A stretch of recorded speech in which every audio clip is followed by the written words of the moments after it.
Saat anak Mams yang baru saja lahir dan berumur 1 bulan terserang flu dan batuk, Mams tentu merasa khawatir dan ingin segera menemukan cara untuk menyembuhkannya. Apalagi batuk dan flu terkadang disertai dengan demam.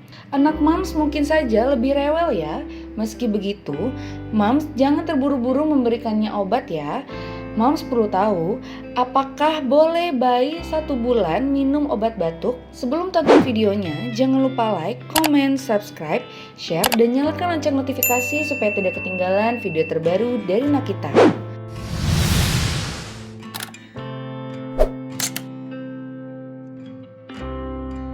Merangkum dari banyak sumber, anak umur 1 bulan tidak boleh ya Mams diberikan obat batuk maupun flu. Sebab sebagian besar produk batuk dan pilek menyatakan bahwa obat batuk dan pilek tidak diberikan kepada anak di bawah usia 4 tahun.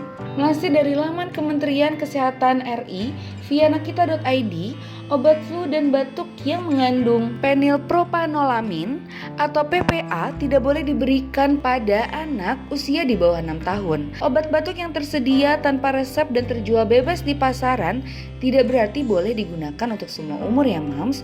Hal ini sangat penting untuk diperhatikan. Semoga bermanfaat Mams.